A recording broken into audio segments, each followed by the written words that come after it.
The new Hasim Hamed, that's how they named the top prospect of the light heavyweight division, the rising star Ben Whittaker.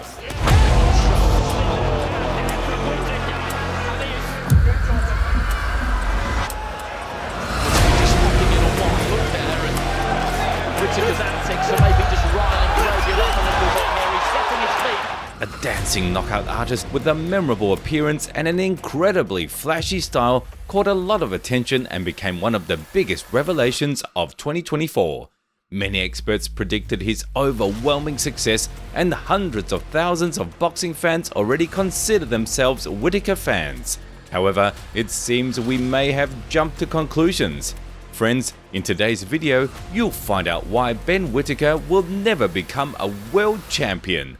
Don't forget to like and subscribe to the channel, and let's begin.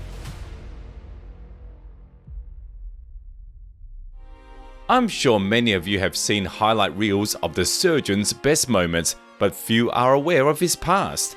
Whittaker was born in the summer of 1997 in England to a Jamaican father and a British mother. His introduction to boxing happened at a fairly young age, around 7 years old. Initially, Ben was trained by his father, and he did so in a very specific way. The boy wasn't allowed to throw punches, only defend and use all possible movement patterns. According to the boxer himself, these early lessons laid the foundation for his unique dancer-like style. As a teenager, Whittaker was already training in a gym and was considered one of the most talented kids in the area. His trainers noted his outstanding abilities, and his consistent victories at major competitions such as the 2015 Youth Games only reinforced that. Over time, Ben rose to the international level. In 2018, he participated in the Commonwealth Games but didn't secure a spot on the podium. However, he won the European Championship that same year. By 2019, Ben had claimed a bronze medal at the World Championships and soon after represented his country at the Olympic Games. Beating one opponent after another, Whittaker confidently made it to the finals, but there he faced a tough boxer in Cuban veteran Arlen Lopez, who took the gold. The Brit earned a respectable second place but was highly dissatisfied, writing on social media, "You don't win silver, you lose gold." To add to this, he refused to wear his medal at the award ceremony and promised to come back stronger. This bold statement drew a lot of attention and laid the foundation for his future popularity. Shortly after the Olympic Games, Whittaker decided to turn professional and left the amateur scene with a record of 53-13. In 2022, it was announced that Ben had signed with the well-known boxing promoter Boxer, and his trainer would be none other than Sugar Hill Stewart, who had been working closely with Tyson Fury. From his first interviews, it became clear that Whittaker had immense self-belief and faith in his success. I don't think I'm just born with it, you know. My mum always said you'll be a star. It's my chance to be a star, so why not? The young talent made his debut on July 30 against Greg O'Neill, who had a record of 6-6.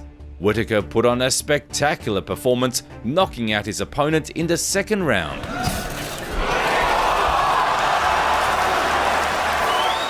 Just a month later, the Brit was in Saudi Arabia fighting undefeated Croatian Petar Nosic, who was on a 6-fight winning streak.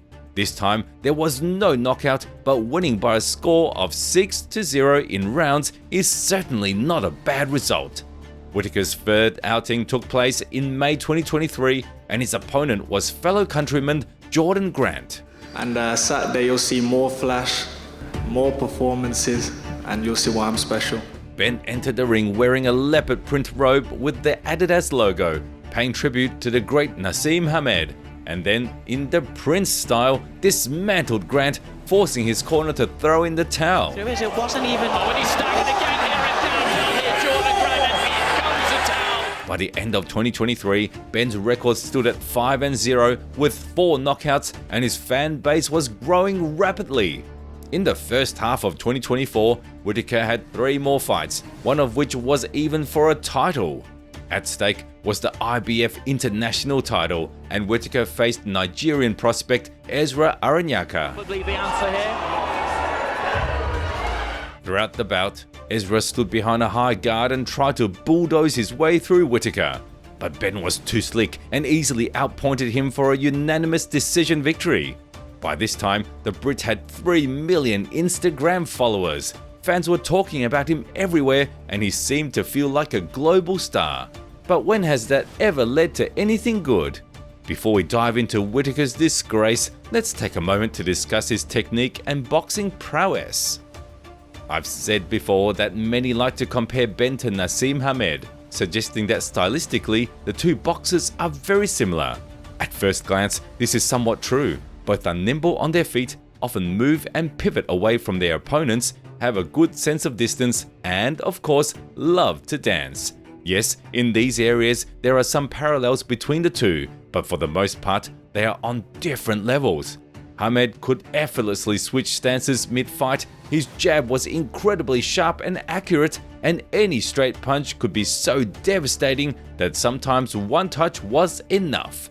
As for Whittaker, he fights exclusively orthodox, constantly drops his hands and throws jabs almost from his waist, making them not as powerful, and calling him a knockout artist is somewhat of a stretch. Whittaker's defense and feints are impressive, and in my opinion, they are on par with the Prince, but in most other areas, the Surgeon is far from being as good as a prime Naseem. Now, let's return to the fights. A couple of months after his bout with Ezra, Ben received an excellent offer to fight on a card in Saudi Arabia under the championship clash between Bivol and Beterbiev. Given the event's prestige and influential sponsors involved, Ben couldn't refuse and soon began training camp. A suitable opponent for the rising star was also quickly found. It was the experienced but not particularly dangerous Liam Cameron. The Brit with a record of 23-6 had long established himself as a durable journeyman without knockout power, but with a good gas tank and pressure. In his last fight, Cannonball lost by a split decision to Lyndon Arthur, who fought Dimitri Bivol at the end of 2023. Throughout his career, Liam repeatedly lost to top prospects, and he was set to play the same role in the fight on October 12th, as he later admitted in interviews. No one's been nice to me all week. I don't mean it in that way. I mean, like, the cameras haven't been following me. It's been all about Ben, all these big top names. I were there to lose tonight. Whittaker, on his part, knew the fight was set up entirely for him, and therefore he showed no signs of concern, behaving as though he had already knocked out his opponent in the first round. Listen, man, I ain't have to show it now because they're not on my level. I don't think he's on my level. But if he wants to try and come on my level, he can get hurt. It's all opinions. At the end of the day, I'm doing it because it works. I'm doing it because it gets me follows, things like that. There's an art to it. Being able to stand in front of someone and make them miss that close. You gotta have skills to do it. I've been doing it since a young boy. I've been boxing since I was 7. But I've got many game plans. There's an A plan, a B plan, a C plan, the list goes on. If I need to switch it up and adapt, I can do. I break the rules, man. Doing that, I break the rules. It's going to be a long night for you, man. I hope you make it home nice and safe after this, but I'm going to brook you up in that ring. Whittaker's comments made it clear that he didn't consider Liam an equal and likely saw no threat from him, and this was a huge mistake. Ben started well and took the opening round, but he looked somewhat off. There were no usual feints, no constant movement, and certainly no dancing. He just kept moving forward, trying to out-jab his opponent with timing and speed. Initially, Liam struggled, but then he started to gain momentum. First, he activated his jab, then came powerful body shots, followed by heavy hooks. By the second round, the fight began to even out, and by the fourth, Cameron was clearly in the lead. He was overwhelming his static opponent with combinations while defending well and countering Whittaker's punches. By the end of the 5th round, Whittaker was doing very badly. He was getting hit frequently, throwing fewer and fewer punches, and appeared to be tiring. At that point, many viewers began to feel that we might be witnessing a major upset. Luckily for Whittaker, the way out came by itself. During a clinch at the ropes, Liam leaned so heavily on his opponent that both fighters fell out of the ring. Ben immediately grimaced in pain and claimed he had injured his leg, making it impossible to continue. Whether that was truly the case or Whittaker just grabbed onto the last lifeline, we'll never know, but the fight was ultimately stopped. The referee decided to go to the scorecards based on 5 rounds. One judge gave the win to Ben, which I think is nonsense, while the other 2 were more reasonable, a draw and a win for Liam respectively. Thus, the Britons were left with a draw. Ben were knackered after the second round. I don't know what were up with him. It was holding him, he couldn't stand up, he was very out of breath. I don't know what happened to Ben in there. My plan was to warm into it and get him out of there later on. I've had 32 fights. Ben's is slick, but I've seen it all, I've told you this. Yes, officially the fight is recorded as a draw, but for most boxing fans, Ben Whittaker humiliated himself. Given how brash and arrogant Ben was before the fight, he should have utterly destroyed his opponent in the ring, but instead, he barely avoided a defeat.